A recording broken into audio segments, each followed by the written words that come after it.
ನಮಸ್ಕಾರ ಎಲ್ಲರಿಗೂ. ಒಂದು ಟೆಲಿಕಾಂ ಕಂಪನಿ ಇಂಡಿಯಾದ ಟೆಲಿಕಾಂ ಇಂಡಸ್ಟ್ರಿಯ ಬ್ಯಾಕ್‌ಬೋನ್ ಆಗಿರುತ್ತೆ ಸುಮಾರು ವರ್ಷಗಳ ಕಾಲ. ಸಾಕಷ್ಟು ಹಳ್ಳಿಗಳು, ಗವರ್ಮೆಂಟ್ ಆಫೀಸಸ್‌ಗಳು, ಲಕ್ಷಾಂತರ ಜನಗಳನ್ನ ಇದು ಕನೆಕ್ಟ್ ಮಾಡಿರುತ್ತೆ ತನ್ನ ಟೆಲಿಕಾಂ ಸರ್ವಿಸ್‌ನ ಮೂಲಕ. ಮೊಬೈಲ್ ಇಂಟರ್ನೆಟ್ ರೆವಲ್ಯೂಷನ್ ಶುರು ಆಗುತ್ತೆ. ಟೆಕ್ನಾಲಜಿ ಇವಾಲ್ವ್ ಆಗಲಿಕ್ಕೆ ಶುರು ಆಗುತ್ತೆ. ಪ್ರೈವೇಟ್ ಕಂಪ್ನಿಗಳು ಈ ಒಂದು ಹೊಸ ಟೆಕ್ನಾಲಜಿನ ಅಡ್ಯಾಪ್ಟ್ ಮಾಡಿಕೊಂಡು ಬಹಳನೇ ಬೇಗ ಬೆಳೀಲಿಕ್ಕೆ ಶುರು ಮಾಡ್ತಾರೆ. ಕಸ್ಟಮರ್‌ಗಳು ಮೈಗ್ರೇಟ್ ಆಗಲಿಕ್ಕೆ ಶುರು ಮಾಡ್ತಾರೆ. ಆದರೆ ಈ ಒಂದು ಟೆಲಿಕಾಂ ಕಂಪನಿ ತನ್ನ ಡಾಮಿನೆನ್ಸ್‌ನ ತನ್ನ ಕಣ್ಮುಂದೆನೇ ಕಳ್ಕೊಳ್ಳಿಕ್ಕೆ ಶುರು ಮಾಡುತ್ತೆ.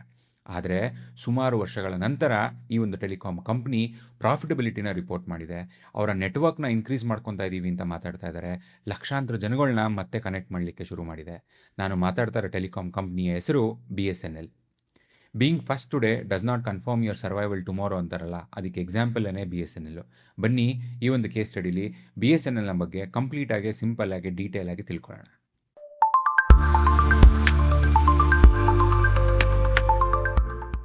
ಏರ್ಟೆಲ್ ಅವರು ಒಂದು ದೊಡ್ಡ ಟೆಲಿಕಾಂ ಜೈಂಟ್ ಆಗಿ ಬೆಳೆದು ನಿಲ್ಲಕ್ಕಿಂತ ಮುಂಚೆ, ರಿಲಯನ್ಸ್ ಅವರು ಜಿಯೋ ಲಾಂಚ್ ಮಾಡೋದಕ್ಕಿಂತ ಮುಂಚೆ, ಚೀಪರ್ ಮೊಬೈಲ್ ಡೇಟಾ ಇಂಡಿಯಾನ ಟ್ರಾನ್ಸ್ಫಾರ್ಮ್ ಮಾಡೋದಕ್ಕಿಂತ ಮುಂಚೆ ನಮ್ಮ ಹತ್ರ ಇದ್ದಿದ್ದು BSNL. BSNL is A state own telecom operator. ಇವ್ರ ಹತ್ರ ಒಂದು ಎಕ್ಸ್ಟೆನ್ಸಿವ್ ಇನ್ಫ್ರಾಸ್ಟ್ರಕ್ಚರ್ ಇರುತ್ತೆ. ಅಕ್ರಾಸ್ ಇಂಡಿಯಾ ಇವ್ರನ್ನ ರೀಚ್‌ನ ಬಿಲ್ಡ್ ಮಾಡ್ಕೊಂಡಿರ್ತಾರೆ. ಒಂದು ಟೈಮಲ್ಲಿ ಕನೆಕ್ಟಿವಿಟಿ ಅಂತಂದ್ರೆ BSNL ಅಂದರೆ ಕನೆಕ್ಟಿವಿಟಿ ಅಂತ ಜನ ಮಾತಾಡ್ತಾ ಇದ್ರು. 1980s 1990ಸಲ್ಲಿ ಜನಗಳಿಗೆ ಅವರ ಮನೆಗೆ ಒಂದು ಟೆಲಿಫೋನ್ ಬೇಕು ಅಂತಂದರೆ ಅವರುಗಳ ಫಸ್ಟ್ ಚಾಯ್ಸ್ ಆಗಿರ್ತಿತ್ತು BSNL. ಯಾಕಂತಂದರೆ BSNL ಅವರು ಒಂದು ಟ್ರಸ್ಟ್, ಒಂದು ಸ್ಕೇಲ್, ಒಂದು ಬ್ರ್ಯಾಂಡ್ ರೆಕಗ್ನಿಷನ್ ಕೂಡ ಬಿಲ್ಡ್ ಮಾಡಿದರು ಆ ಟೈಮಲ್ಲಿ. BSNL ವಾಸ್ ಅನ್‌ಬೀಟಬಲ್ ಒಂದು ಟೈಮಲ್ಲಿ. ಆದರೆ ಹಿಸ್ಟ್ರಿ ಯಾವಾಗಲೂ ಹೇಳ್ದಂಗೆ, market leader will always collapse when the industry rule changes. And market leader ಆದವನು ಆ ಒಂದು ಚೇಂಜ್‌ನ ಕ್ವಿಕ್ಕಾಗಿ ಅಡಾಪ್ಟ್ ಮಾಡ್ಕೊಳ್ದೇ ಹೋದರೆ ಮಾರ್ಕೆಟಲ್ಲಿ ಗೆಲ್ಲೋದು ಭಾಳನೇ ಕಷ್ಟ ಆಗುತ್ತೆ. ಟೆಲಿಕಾಂ ಇಂಡಸ್ಟ್ರಿಲಿ ಏನು ರೂಲ್ ಚೇಂಜ್ ಆಯಿತು ಅಂತ ತಿಳ್ಕೊಳ್ಳೋಣ ಬನ್ನಿ. ಟೆಲಿಕಾಂ ಇಂಡಸ್ಟ್ರಿ ಮುಂಚೆ ಒಂದು ಯುಟಿಲಿಟಿ ಬಿಸ್ನೆಸ್ ಆಗಿರುತ್ತೆ. ಆ ಯುಟಿಲಿಟಿ ಬಿಸ್ನೆಸ್ ಬಂದು ಟೆಕ್ನಾಲಜಿ ಬಿಸ್ನೆಸ್ ಆಗುತ್ತೆ. ಟೆಕ್ನಾಲಜಿ ಬಿಸ್ನೆಸ್ ಬಂದು ಡೇಟಾ ಬಿಸ್ನೆಸ್ ಆಗುತ್ತೆ. ಡೇಟಾ ಬಿಸ್ನೆಸ್ ಬಂದು ಒಂದು ಇಕೋಸಿಸ್ಟಮ್ ಬಿಸ್ನೆಸ್ ಆಗುತ್ತೆ. ಈ ಒಂದು ರೂಲ್ ಚೇಂಜಸ್‌ನ ಈಸಿಯಾಗಿ ಅರ್ಥ ಮಾಡ್ಕೊಳ್ಳಲಿಕ್ಕೆ ಒಂದು ಎಕ್ಸಾಂಪಲ್ ಕೊಡ್ತೀನಿ ಇಲ್ಲಿ. ಯುಟಿಲಿಟಿ ಬಿಸ್ನೆಸ್ ಅಂತಂದರೆ ಬರೀ ಒಂದು ಲ್ಯಾಂಡ್‌ಲೈನ್ ಫೋನ್ ಇತ್ತು ನಮ್ಮ ಹತ್ರ. ಅದಕ್ಕೆ ಒಂದು ಯುಟಿಲಿಟಿ ಬಿಸ್ನೆಸ್ ಅಂತ ಎಕ್ಸಾಂಪಲ್ ಹೇಳ್ಬೋದು. ಓಕೆನಾ? ಅದಾದಮೇಲೆ ಟೆಕ್ನಾಲಜಿ ಬಿಸ್ನೆಸ್‌ಗೆ ಎಕ್ಸಾಂಪಲ್ ಕೊಡಬೇಕು ಅಂತಂದರೆ ಮೊಬೈಲ್ ಫೋನ್‌ಗಳು ಲಾಂಚ್ ಆಯಿತು. ಅದು ಟೆಕ್ನಾಲಜಿ ಬಿಸ್ನೆಸ್ ಆಗಿ ನಾವು ನೋಡ್ಬೋದು. ಡೇಟಾ ಬಿಸ್ನೆಸ್‌ಗೆ ಎಕ್ಸಾಂಪಲ್ ಕೊಡಬೇಕು ಅಂದರೆ ಮೊಬೈಲ್ ಫೋನ್‌ಗೇನೆ ಡೇಟಾ ಬರಲಿಕ್ಕೆ ಶುರು ಆಯಿತು. ಇಂಟರ್ನೆಟ್ ಬರಲಿಕ್ಕೆ ಶುರು ಆಯಿತು. ಅದು ಡೇಟಾ ಬಿಸ್ನೆಸ್ ಆಗುತ್ತೆ. ಈಗ ಇಕೋಸಿಸ್ಟಮ್ ಬಿಸ್ನೆಸ್‌ಗೆ ಎಕ್ಸಾಂಪಲ್ ಕೊಡಬೇಕು ಅಂತಂದರೆ ಏರ್ಟೆಲ್ ಅವ್ರನ್ನ ನಾವು ಎಕ್ಸಾಂಪಲ್ ಆಗಿ ಇಲ್ಲಿ ನೋಡ್ಬೋದು. ಏರ್ಟೆಲ್ ಅವರು ನಿಮ್ಮ ಮೊಬೈಲ್ ಮುಖಾಂತರ ವಾಯ್ಸ್ ಸರ್ವಿಸ್ ಕೊಡೋಕ್ಕೆ ಶುರು ಮಾಡಿದ್ರು. ಅದಾದಮೇಲೆ ಮೊಬೈಲ್‌ಗೆ ಡೇಟಾ ಕೊಡೋಕ್ಕೆ ಶುರು ಮಾಡಿದ್ರು. ಮನೆಗಳಿಗೆ ಬ್ರಾಡ್‌ಬ್ಯಾಂಡ್ ಕೊಡೋ ಮುಖಾಂತರ ಅಲ್ಲಿಗೂ ಇಂಟರ್ನೆಟ್ ಕೊಡಲಿಕ್ಕೆ ಶುರು ಮಾಡಿದ್ರು. ಅದ್ರ ಜೊತೆಗೆ ಅವ್ರದ್ದೇ ಆದಂಥ ಒಂದು ಟಿವಿ ಸೆಟ್ ಟಾಪ್ ಬಾಕ್ಸ್‌ನ ಲಾಂಚ್ ಮಾಡೋದು. ಅದ್ರ ಜೊತೆಗೆ ಟಿವಿ ಚಾನೆಲ್ಸ್‌ನ ಕೊಡ್ಲಿಕ್ಕೆ ಶುರು ಮಾಡಿದ್ರು. ಅದರ ಜೊತೆಗೇನೆ OTT ಕೂಡ ಕೊಡ್ಲಿಕ್ಕೆ ಶುರು ಮಾಡಿದ್ರು. ಸೊ ಇದನ್ನೇನೆ ಒಂದು ಇಕೋಸಿಸ್ಟಮ್ ಬಿಸ್ನೆಸ್ ಅಂತ ಕರೀತಾರೆ. ಸೊ ಈ ಒಂದು ರೂಲ್ಸ್‌ನ ಕ್ವಿಕ್ಕಾಗಿ ಅಡ್ಯಾಪ್ಟ್ ಮಾಡ್ಕೊಂಡಿದ್ದ ಕಂಪ್ನಿಗಳು ಟೆಲಿಕಾಂ ಇಂಡಸ್ಟ್ರಿಯಲ್ಲಿ ಗೆದ್ದುಬಿಡ್ತಾರೆ ಅಂತನಾ? ಇಲ್ಲ. ಟೆಲಿಕಾಂ ಇಂಡಸ್ಟ್ರಿಯಲ್ಲಿ ಗೆಲ್ಲಬೇಕು ಅಂತಂದರೆ ಇನ್ನೂ 5 ಇಂಪಾರ್ಟೆಂಟ್ ಪಾಯಿಂಟ್ಸ್‌ಗಳಿದೆ. ಯಾವಿವು? ಮೊದಲನೇದು ಸ್ಪೆಕ್ಟ್ರಮ್ ಅಕ್ವಿಸಿಷನ್. ಯಾರು ಬೇಗ ಒಂದು 4G ಬಂದಾಗ ಅಕ್ವೈರ್ ಮಾಡ್ಕೊಂಡ್ರು, 5G ಬಂದಾಗ ಅಕ್ವೈರ್ ಮಾಡ್ಕೊಂಡ್ರು, ಈಗ 6G ಬಂದಾಗ ಯಾರು ಅದನ್ನು ಅಕ್ವೈರ್ ಮಾಡ್ಕೊತಾರೋ ಅವ್ರುಗಳಿಗೆಲ್ಲ ಚಾನ್ಸಸ್ ಜಾಸ್ತಿ ಆಗುತ್ತೆ. ಎರಡನೇದು ನೆಟ್ವರ್ಕ್ ಡಿಪ್ಲಾಯ್ಮೆಂಟ್ ಸ್ಪೀಡ್. ಇದು ಭಾಳನೇ ಇಂಪಾರ್ಟೆಂಟು. ಮೂರನೇದು ಕಸ್ಟಮರ್ ಎಕ್ಸ್ಪೀರಿಯನ್ಸ್. ನಾಲ್ಕನೇದು ಕ್ಯಾಪಿಟಲ್ ಎಕ್ಸ್ಪೆಂಡಿಚರ್. ಸಿಕ್ಕಾಪಟ್ಟೆ ಫಂಡಿಂಗ್ ಬೇಕು ಈ ಒಂದು ಇಂಡಸ್ಟ್ರಿಲಿ. ಐದನೇದು ಕಂಟಿನ್ಯೂಯಸ್ ಅಪ್‌ಗ್ರೇಡ್. ಇದಕ್ಕೊಂದು ಎಕ್ಸಾಂಪಲ್ ಕೊಡ್ತೀನಿ ಕಂಟಿನ್ಯೂಯಸ್ ಅಪ್‌ಗ್ರೇಡ್‌ಗೆ. 2Gಯಿಂದ 3G ಆಯಿತು, 3Gಯಿಂದ 4G ಆಯಿತು, 4Gಯಿಂದ 5G ಆಯಿತು, ಈಗ 6G ಬರುತ್ತೆ ಅಂತ ಇದ್ದಾರೆ. ಸೊ ಒಂದು ನೆಟ್ವರ್ಕ್ ಪ್ರೊವೈಡರು ಕಂಟಿನ್ಯೂಯಸ್ ಅಪ್‌ಗ್ರೇಡ್ ಆಗಬೇಕು. ಕಂಟಿನ್ಯೂಯಸ್ ಆಗಿ ಇನ್ವೆಂಟ್ ಮಾಡ್ಕೊಳ್ಳಿಕ್ಕೆ ರೆಡಿ ಇರಬೇಕು. ಇದನ್ನೆಲ್ಲ ಮಾಡೋದ್ರ ಜೊತೆಗೆ ಇದನ್ನೆಲ್ಲ ಮಾಡೋದಕ್ಕೆ ನೆಟ್ವರ್ಕ್ ಪ್ರೊವೈಡರ್‌ಗೆ ಸ್ಪೀಡ್ ಬೇಕು. ಅನ್‌ಫಾರ್ಚುನೇಟ್ಲಿ BSNLಗೆ speed becomes the biggest challenge. BSNL ಅವರ ಸ್ಪೀಡು ಡಿಲೇಗೆ ಕಾರಣ ಆಗುತ್ತೆ. ಮಾರ್ಕೆಟಲ್ಲಿ ತಪ್ಪು ಮಾಡಿ ಆ ತಪ್ಪನ್ನ ತಿದ್ದುಕೊಂಡು ಮುಂದೆ ಹೋಗ್ಬಿಡ್ಬೋದು. ಆದರೆ ಡಿಲೇ ಮಾಡಿದ್ರೆ ಅದೇ ಮಾರ್ಕೆಟಲ್ಲಿ ಗೆಲ್ಲಲಿಕ್ಕೆ ತುಂಬಾನೇ ಕಷ್ಟ ಆಗುತ್ತೆ. ಒಂದು ಕಡೆ ಕಾಂಪಿಟೇಷನ್ನು 4Gನ ಅಡಾಪ್ಟ್ ಮಾಡಿಕೊಂಡು ಅವರ ನೆಟ್ವರ್ಕ್‌ನ ಅಕ್ರಾಸ್ ಇಂಡಿಯಾ ರ್ಯಾಪಿಡ್ ಆಗಿ ಗ್ರೋ ಮಾಡಲಿಕ್ಕೆ ಶುರು ಮಾಡ್ತಾರೆ. ಇದನ್ನು BSNL ಅವ್ರು ಮಾಡಲಿಕ್ಕೆ ತುಂಬಾನೇ ಸ್ಟ್ರಗಲ್ ಮಾಡ್ತಿರ್ತಾರೆ. ಇನ್ನೊಂದು ಕಡೆ ಕಸ್ಟಮರ್ಸ್ BSNLನ ಬಿಡ್ಲಿಕ್ಕೆ ಶುರು ಮಾಡ್ತಾರೆ. Not because BSNL was bad, but ಕಸ್ಟಮರ್‌ನ ಎಕ್ಸ್ಪೆಕ್ಟೇಷನ್ಸ್ ಚೇಂಜ್ ಆಗಿಬಿಟ್ಟಿರುತ್ತೆ. ಕಸ್ಟಮರ್ 4G ನೆಟ್ವರ್ಕ್‌ನ ಅಡಾಪ್ಟ್ ಮಾಡ್ಕೊತಾ ಇರ್ತಾರೆ. ಒಂದ್ಸತಿ ಕಸ್ಟಮರ್‌ನ ಎಕ್ಸ್ಪೆಕ್ಟೇಷನ್ಸ್ ಏನಾದರೂ ಚೇಂಜ್ ಆದರೆ ಆ ಕಸ್ಟಮರ್‌ನ ವಾಪಸ್ ಅಕ್ವೈರ್ ಮಾಡಲಿಕ್ಕೆ ತುಂಬಾನೇ ಕಷ್ಟ ಆಗುತ್ತೆ. BSNL ಅವ್ರನ್ನ ಡಿಲೇ ಎಷ್ಟು ಜಾಸ್ತಿ ಆಗುತ್ತೋ ಅಷ್ಟೇ ಜಾಸ್ತಿ ಕಸ್ಟಮರ್‌ನ ಜೊತೆ ಗ್ಯಾಪ್ ಬೆಳೀತಾ ಹೋಗುತ್ತೆ. BSNL ಅವ್ರಿಗೆ ಕಸ್ಟಮರ್ ಜೊತೆ ಗ್ಯಾಪ್ ಜಾಸ್ತಿ ಆಗ್ತಿದ್ರೆ, ಅದ್ರ ಜೊತೆಗೆ ರಿಲಯನ್ಸ್ ಜಿಯೋ ಲಾಂಚ್ ಆಗುತ್ತೆ. ರಿಲಯನ್ಸ್ ಜಿಯೋ ಬರೀ ಲಾಂಚ್ ಆಗಲಿಲ್ಲ, ಇಂಡಿಯನ್ ಟೆಲಿಕಾಂ ಇಂಡಸ್ಟ್ರಿಯ ಎಕನಾಮಿಕ್ಸ್‌ನೇ ಚೇಂಜ್ ಮಾಡ್ಬಿಟ್ರು. ಒಂದು aggressive pricing, rapid customer acquisition, massive infrastructure investment. Reliance Jio launch becomes biggest disruption in Indian corporate history. All of a sudden telecom business ಒಂದು ಸ್ಕೇಲ್ ಬಿಸ್ನೆಸ್ ಆಗಿಬಿಡುತ್ತೆ. ಇದರಿಂದ ಒಂದು ಲಾರ್ಜ್ ಆಪರೇಟರ್‌ಗೆ ಮ್ಯಾಸಿವ್ ಅಡ್ವಾಂಟೇಜ್ ಸಿಗ್ಲಿಕ್ಕೆ ಶುರು ಆಗುತ್ತೆ. ಏನದು ಅಡ್ವಾಂಟೇಜು? ಜಾಸ್ತಿ ಯೂಸರ್ಸ್ ಇದ್ದಾರೆ ಅಂತಂದಂದ್ರೆ, ಆಪರೇಟರ್‌ನ ಕಾಸ್ಟು ಅಷ್ಟೇ ಯೂಸರ್ಸ್‌ಗೆ ಡಿವೈಡ್ ಮಾಡ್ಲಿಕ್ಕೆ ಈಸಿ ಆಗ್ತಿರುತ್ತೆ. ಜಾಸ್ತಿ ಯೂಸರ್ಸ್ ಇದ್ದಾರೆ ಅಂತಂದಂದ್ರೆ, ಜಾಸ್ತಿ ರೆವಿನ್ಯೂ. ಜಾಸ್ತಿ ರೆವಿನ್ಯೂ ಇದೆ ಅಂತಂದರೆ, ಅದನ್ನು ಉಪಯೋಗಿಸ್ಕೊಂಡು ಒಂದು ಒಳ್ಳೆ ನೆಟ್ವರ್ಕ್ ಬಿಲ್ಡ್ ಮಾಡಲಿಕ್ಕೆ ಈಸಿ ಆಗ್ತಿರುತ್ತೆ. ಒಳ್ಳೆ ನೆಟ್ವರ್ಕ್ ಬಿಲ್ಡ್ ಮಾಡಿದ್ರೆ, ಜಾಸ್ತಿ ಯೂಸರ್ಸ್ ಬರ್ತಿರ್ತಾರೆ. ಇದೊಂದು ಪವರ್‌ಫುಲ್ ಫ್ಲೈ ವೀಲ್ ಆಗಿಬಿಟ್ಟಿರುತ್ತೆ ಲಾರ್ಜ್ ಆಪರೇಟರ್ಸ್‌ಗೆ. ಇದು BSNL ಅವ್ರಿಗೆ ಒಂದು ದೊಡ್ಡ ಚಾಲೆಂಜ್ ಆಗಿರುತ್ತೆ. ಈ ಒಂದು ಪ್ರೈವೇಟ್ ಕಂಪ್ನಿಗಳ ನೆಟ್ವರ್ಕ್ ಎಕ್ಸ್‌ಪ್ಯಾನ್ಷನ್ನಿಂದ BSNLನ ಯೂಸರ್ಸ್ ದಿನೇ ದಿನೇ ಕಮ್ಮಿ ಆಗ್ತಾ ಹೋಗ್ತಾರೆ. ಜನಗಳು BSNL ನೆಟ್ವರ್ಕ್ ನೋಡಿ ಒಂದು ಓಬಿರಾಯನ್ ಕಾಲದ ನೆಟ್ವರ್ಕ್ ಅಂತ ಮಾತಾಡಲಿಕ್ಕೆ ಶುರು ಮಾಡಿರ್ತಾರೆ. ಟೆಕ್ನಾಲಜಿ ಇಂಡಸ್ಟ್ರಿಲಿ ಪರ್ಸೆಪ್ಷನ್ ಮ್ಯಾಟರ್ಸ್. ಯಾಕಂತಂದ್ರೆ perception influence acquisition, acquisition drives scale, scale funds investment. ಈ ಒಂದು ಈಕ್ವೇಷನ್ನು BSNL ಅವ್ರಿಗೆ ವರ್ಕೇ ಆಗ್ತಿರೋದಿಲ್ಲ. ಏನೋ ಹೇಳ್ತಾರಲ್ಲ, ಸಕ್ಸಸ್ ಅನ್ನೋ ಒಂದು ಸೈಕಲ್‌ಗೆ ಸಿಕ್ಕಾಕೊಂಡ್ರೆ ಸಕ್ಸಸ್ ಮಲ್ಟಿಪ್ಲೈ ಆಗ್ತಾ ಹೋಗುತ್ತೆ. ಅದೇ ರೀತಿ ಫೇಲ್ಯೂರ್ ಅನ್ನೋ ಒಂದು ಸೈಕಲ್‌ಗೆ ಸಿಕ್ಕಾಕೊಂಡ್ರೆ ಫೇಲ್ಯೂರು ಕೂಡ ಮಲ್ಟಿಪ್ಲೈ ಆಗ್ತಾ ಹೋಗ್ತಾ ಇರುತ್ತೆ ಅಂತ. BSNL ಅವರು ಒಂದು ಫೇಲ್ಯೂರ್ ಸೈಕಲ್‌ಗೆ ಸಿಕ್ಕಾಕೊಂಡ್ಬಿಟ್ಟಿರ್ತಾರೆ. ಹಾಗಾಗಿ ಅವರ ಫ್ಯೂಚರ್ ಭಾಳನೇ ಅನ್ಸರ್ಟನ್ ಆಗಿರುತ್ತೆ. ಸಾಕಷ್ಟು ಫೇಲ್ಯೂರ್ಸ್‌ನ ನೋಡಿದ ನಂತರ ಫೈನಲಿ BSNLಲ್ಲಿ ರಿವೈವಲ್ ಪ್ಲಾನ್ ಸ್ಟಾರ್ಟ್ ಆಗಿದೆ. ಇಮಿಡಿಯೇಟ್ ಆಗಿ ಇವರು 3 ಕಡೆ ಫೋಕಸ್ ಮಾಡಿದ್ದಾರೆ. ಮೊದಲನೇದು ನೆಟ್ವರ್ಕ್‌ಗಳನ್ನ ಮಾಡರ್ನೈಸ್ ಮಾಡೋದು.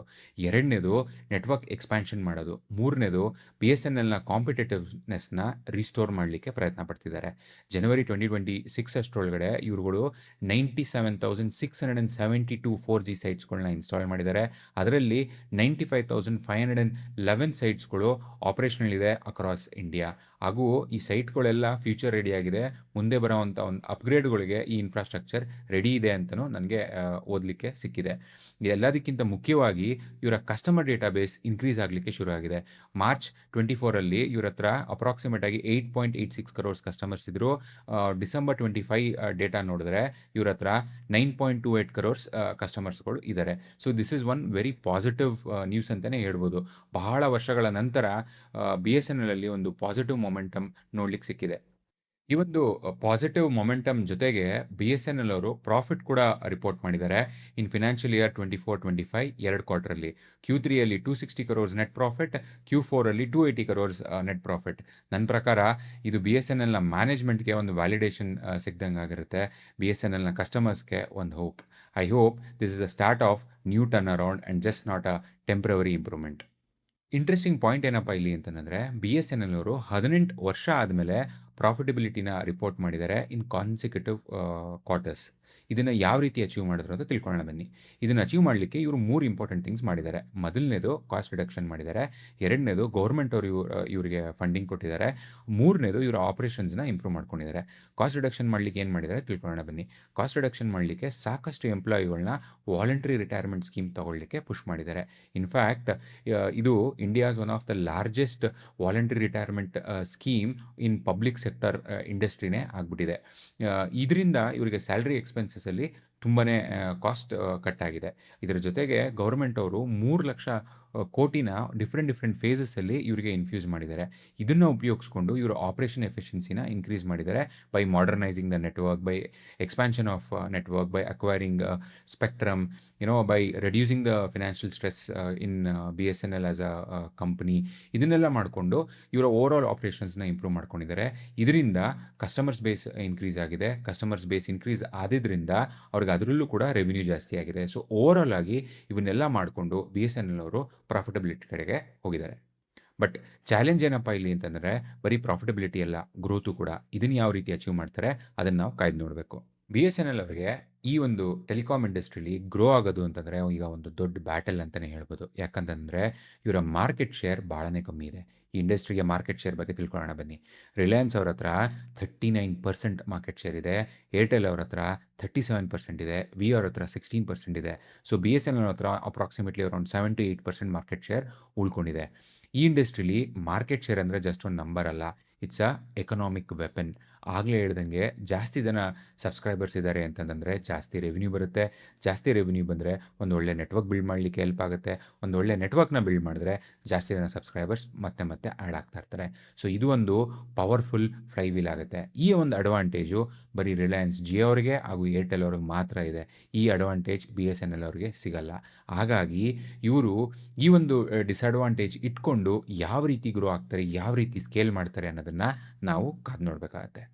ಈ ಒಂದು BSNL ಕೇಸ್ ಸ್ಟಡಿಯಿಂದ ನನಗೆ 3 ಥಿಂಗ್ಸ್ಗಳು ಕಲೀಲಿಕ್ಕೆ ಸಿಕ್ತು. ಮೊದಲನೇದು, ಮಾರ್ಕೆಟ್ ಲೀಡರ್‌ಶಿಪ್‌ನ ಭಾಳ ಬೇಗನೆ ಕಳ್ಕೊಂಡ್ಬಿಡ್ಬೋದು if you are not relevant to our customers. So ಕಸ್ಟಮರ್‌ಗೆ ರೆಲೆವೆಂಟ್ ಆಗಿರೋದು ಭಾಳನೇ ಇಂಪಾರ್ಟೆಂಟ್ ಆಗುತ್ತೆ.